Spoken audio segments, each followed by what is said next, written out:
Di Korea Selatan pada tahun 1980, terlihat ada seorang supir taksi bernama Kim sedang keliling ibu kota Seoul mencari penumpang.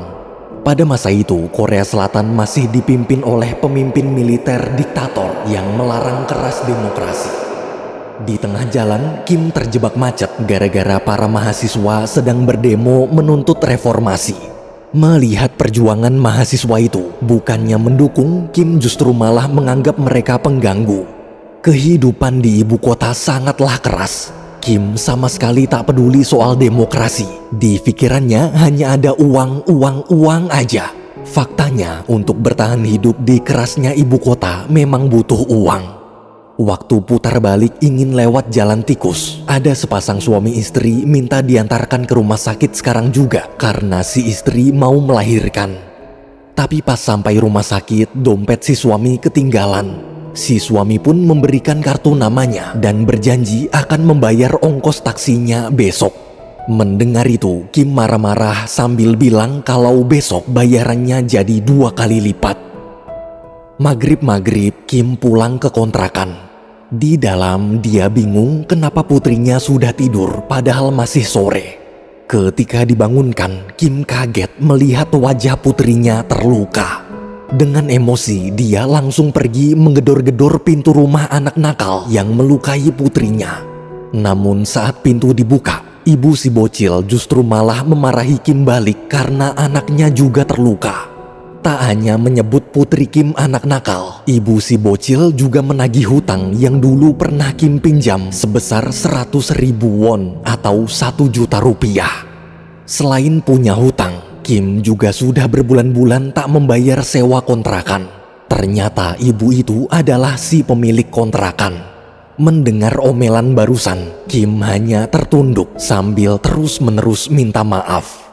Dari samping, putri Kim terdiam kecewa melihat sang ayah direndahkan. Ketika kembali ke rumah, Kim baru sadar kalau sepatu putrinya sudah rusak dan kekecilan. Ia janji akan segera membelikan sepatu baru.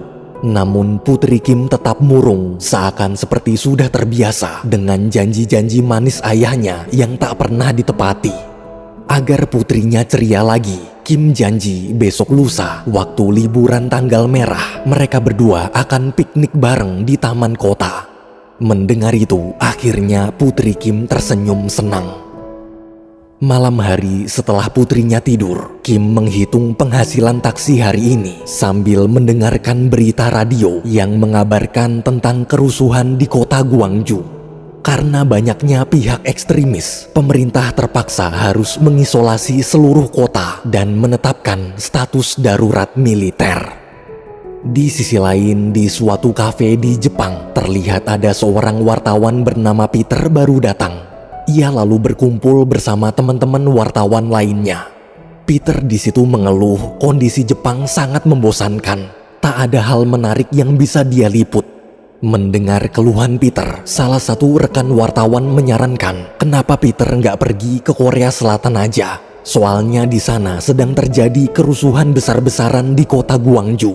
Tapi sayangnya tak ada satupun wartawan asing yang boleh masuk ke sana karena sekarang status kota masih dalam masa isolasi. Jadi agar aman, lebih baik Peter meliput demo-demo kecil yang terjadi di kota Seoul aja. Mendengar kabar barusan, tanpa pikir panjang, keesokan paginya Peter langsung terbang ke Korea.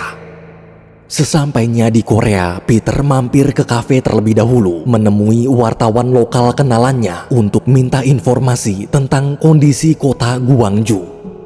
Di sisi lain, di kantin pool taksi, saat sedang sarapan, Kim mencoba meminjam uang pada temannya sebesar 100.000 won untuk melunasi hutangnya pada pemilik kontrakan. Sayangnya, rekan Kim tak punya uang sebesar itu. Di tengah obrolan, di meja lain, ada supir taksi cerita. Barusan kantornya dapat telepon dari orang bule yang ingin memesan taksi dan minta diantarkan pulang pergi ke kota Gwangju dengan bayaran 100.000 won. Supir taksi itu juga menyebutkan lokasi penjemputannya. Setelah sarapan, rencananya dia mau langsung ke sana. Kim yang menguping obrolan itu pun buru-buru pergi ke lokasi duluan untuk merebut orderannya. Ketika sampai di lokasi penjemputan, wartawan lokal teman Peter bertanya apakah Kim bisa bahasa Inggris. Meski tak begitu lancar, Kim berusaha meyakinkan kalau dia sedikit-sedikit bisa bahasa Inggris karena dulu dia pernah 5 tahun kerja di luar negeri jadi TKI. Maksudnya TKK, tenaga kerja Korea. Setelah semua siap, Kim dan Peter pun berangkat menuju kota Gwangju.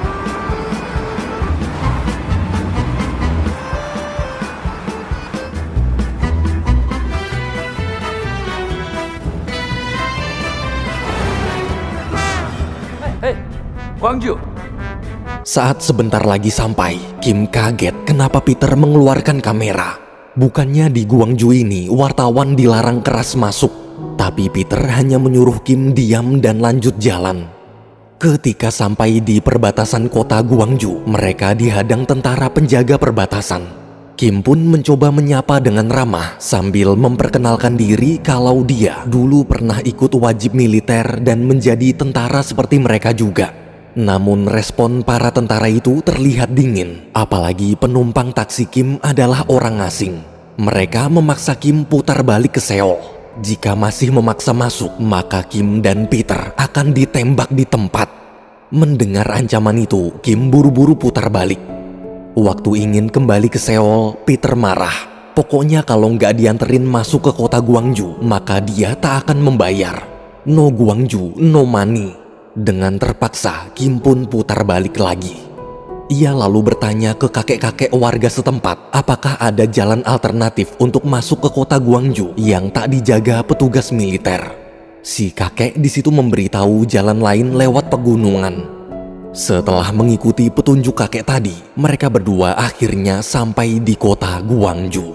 Di sana terlihat situasi sangat mencekam. Brosur-brosur propaganda pemerintah berserakan, spanduk-spanduk protes juga terpajang di mana-mana. Masyarakat berjuang keras menuntut reformasi. Tak lama kemudian ada truk pengangkut mahasiswa demonstran lewat. Karena plat nomor taksi Kim adalah plat nomor dari kota Seoul, mereka pun berhenti dan menyapa. Saat melihat ada wartawan asing, Peter disambut dengan hangat. Tapi gara-gara nggak ada yang bisa bahasa Inggris, mereka jadi kesulitan berkomunikasi. Beruntung salah satu mahasiswa bernama Jae-sik sedikit mengerti bahasa Inggris. Setelah berkenalan, para mahasiswa lalu mengajak Peter ikut naik truk untuk meliput demo yang sebentar lagi akan mereka lakukan di pusat kota. Berbeda dengan Peter serta para mahasiswa, Kim justru ketakutan. Ia tak menyangka ternyata keadaan di Gwangju separah ini, bahkan jauh lebih parah dari berita yang dia dengar di radio semalam. Kim di situ bilang, Peter pergi aja duluan, nanti dia akan mengikuti di belakang. Namun saat truk belok, Kim malah putar balik kabur kembali ke Seoul. Ia tak peduli ongkos taksinya belum dibayar, yang penting nyawanya selamat.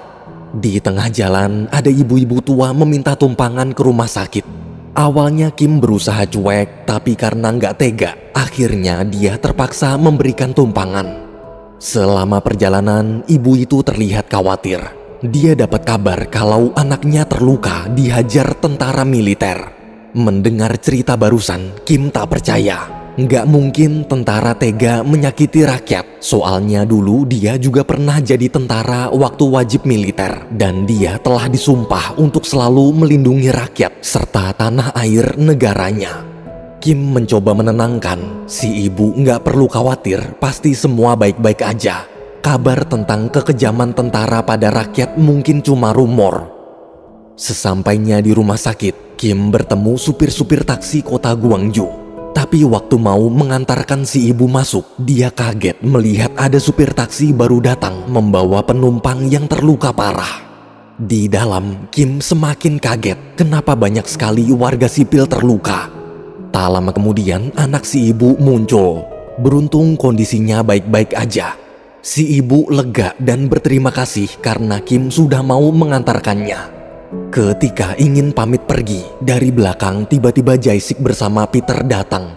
Peter di situ marah-marah kenapa tadi Kim menghilang padahal peralatan kameranya dia tinggal di kursi belakang. Peter pun menuduh Kim pencuri. Di luar, setelah mengembalikan peralatan Peter, Kim menjelaskan kalau dia nggak tahu apa-apa. Tadi dia cuma kesasar sebentar. Melihat Kim ingin membawa kabur alat-alat mahal Peter, para supir taksi lokal marah karena Kim telah mencoreng nama baik dunia pertaksian. Demi meyakinkan semua orang kalau dia tak seburuk yang mereka pikirkan, Kim pun menyuruh Peter masuk taksinya lagi. Sesuai kesepakatan awal, dia akan mengantar Peter keliling meliput kota Gwangju, lalu kembali ke Seoul baru dia minta bayarannya. Agar komunikasi lebih lancar, Jae-sik juga ikut pergi bersama mereka sebagai penerjemah. Sebelum menuju pusat kota, mereka mampir ke pom bensin terlebih dahulu. Karena uangnya pas-pasan, Kim cuma mengisi bensin sedikit aja. Tapi pas melihat petugas bensin mengisi bensinnya kebanyakan, Kim langsung memarahi petugas itu sambil bilang kalau dia tak akan membayar kelebihannya. Mendengar ucapan Kim, si petugas memarahinya balik. Dia bilang kenapa Kim marah-marah padahal dia ingin memberikan bensin gratis. Kim pun terdiam. Di jalan, Jae-sik berkata, jangan samakan kehidupan di kota Gwangju ini dengan kota Seoul. Di sini uang bukanlah segalanya. Para supir taksi dianggap sebagai pahlawan karena mereka sudah sering membantu mengangkut korban demonstrasi tanpa meminta bayaran. Di sini warga kota Gwangju semuanya saling bekerja sama dan gotong royong demi memperjuangkan reformasi. Sesampainya di pusat kota, ketika melihat plat nomor taksi dari kota Seoul dan melihat ada wartawan asing, seluruh warga menyambut kehadiran mereka dengan sangat hangat.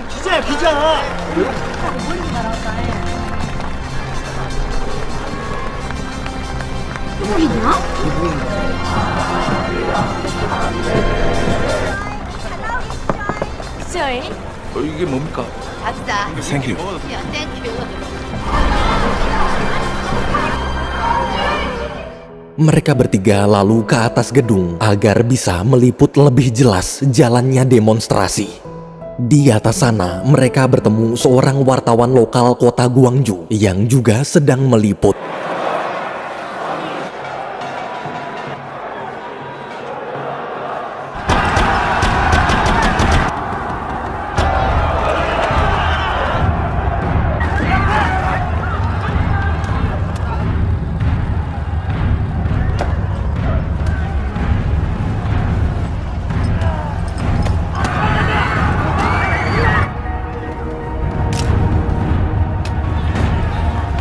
Saat menyaksikan langsung dengan mata kepalanya sendiri bagaimana kejamnya tentara pada warga sipil, Kim shock. Ia tak menyangka kenapa para tentara itu melanggar sumpah pengabdian mereka. Karena tak ingin hanya diam di atas, sementara rekan-rekannya sedang berjuang di bawah, Jae-sik pun mengajak mereka turun.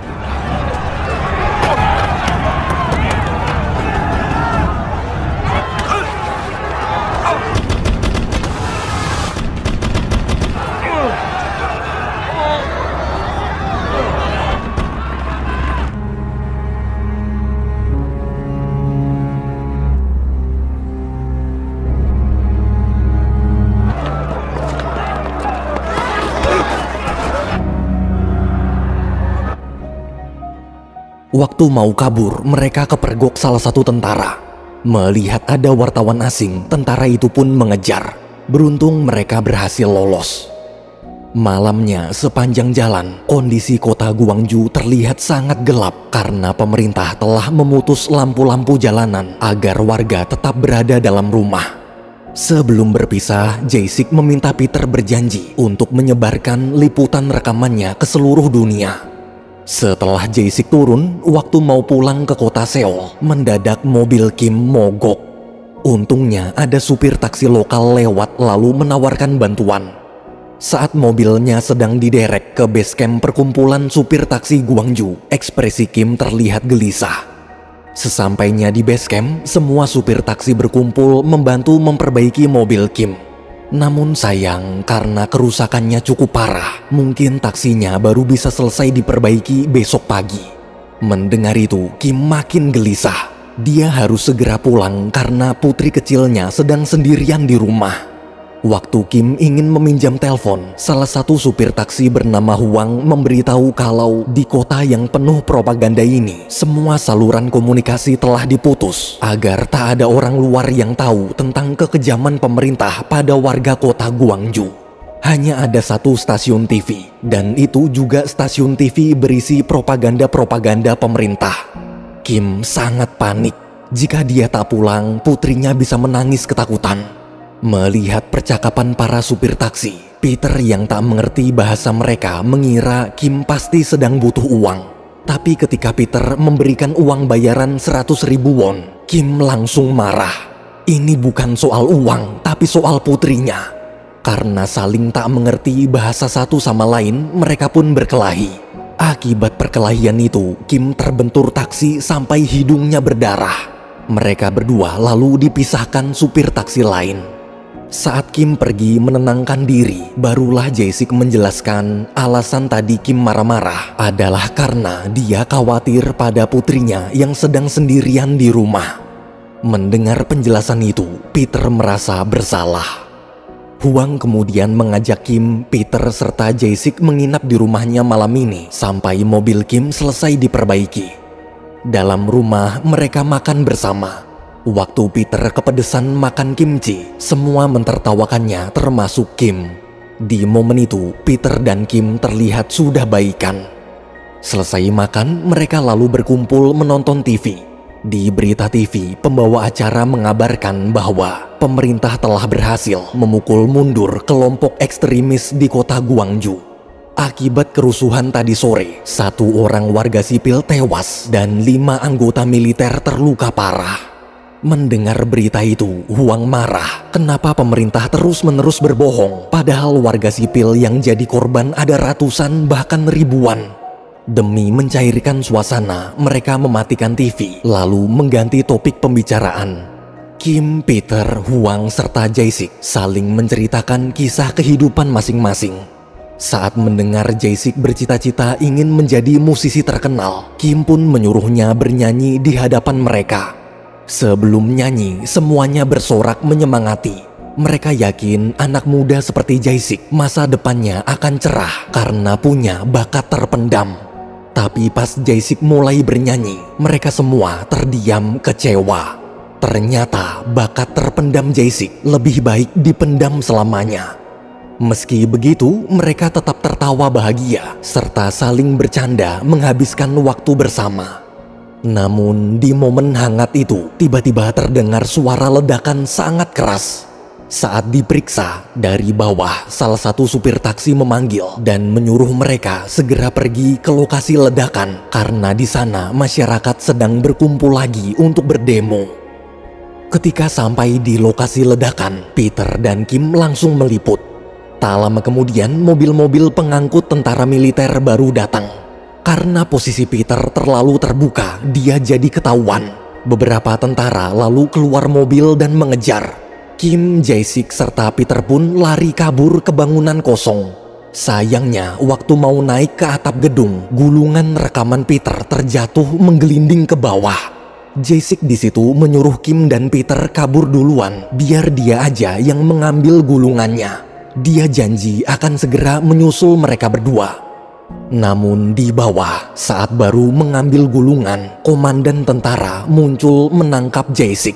Komandan teriak memanggil Peter sambil menodongkan pistol tepat ke kepala Jae-sik. Jika dalam hitungan 10 detik Peter tak menyerahkan diri, maka dia akan langsung menembak kepala anak muda itu. Peter dan Kim pun dilema. Dari bawah, sambil gemetar ketakutan, Jae-sik teriak menyuruh Peter kabur, jangan memperdulikannya. Jae-sik memohon agar Peter menepati janjinya untuk mengungkapkan kebenaran tentang kondisi kota Gwangju ke seluruh dunia. Mendengar ucapan Jae-sik, meski berat, Peter dan Kim terpaksa lari meninggalkannya.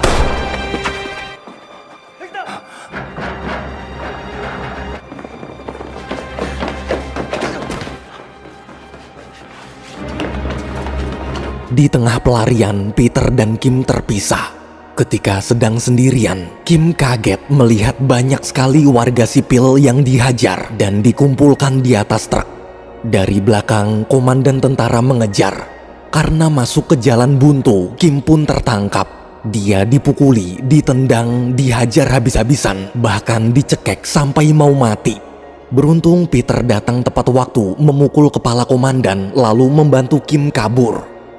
Saat sampai di rumah Huang, Kim langsung tergeletak lemas. Dalam rumah, Kim terus menangis. Tadi hampir aja dia mati. Kim takut kalau dia mati, dia tak bisa membayangkan bagaimana nasib putrinya bila hidup sebatang kara. Semenjak istrinya meninggal karena sakit parah, di dunia ini hanya Kimlah satu-satunya orang yang putrinya miliki. Meski tak mengerti bahasa Korea yang Kim ucapkan, namun Peter mengerti bagaimana perasaan Kim. Peter berkata, nanti pagi Kim pulang aja duluan ke Seoul menemui putrinya, sementara dia akan tetap di sini. Karena gulungannya tadi terjatuh, dia jadi kehilangan rekamannya. Demi menepati janji pada Jae-sik, Peter harus merekam ulang lagi kondisi kota Gwangju baru dia bisa pergi. Mendengar itu, Kim terdiam dilema. Pagi hari ketika suasana masih sepi, Kim buru-buru pulang. Di depan gerbang base camp, Huang menghadang. Ia lalu memberikan plat nomor palsu taksi kota Gwangju agar Kim tak dicurigai. Tak hanya itu, dia juga memberikan uang ongkos bayaran taksi yang Peter titipkan. Huang berkata, Kim tak perlu minta maaf atau merasa bersalah. Bagaimanapun juga, Kim tak salah. Semua ini adalah salah pemerintah. Setelah berpamitan, Kim kemudian pulang ke Seoul. Di jalan dia berpapasan dengan para tentara patroli. Karena plat nomor taksinya diganti plat nomor taksi lokal, dia jadi tak dicurigai.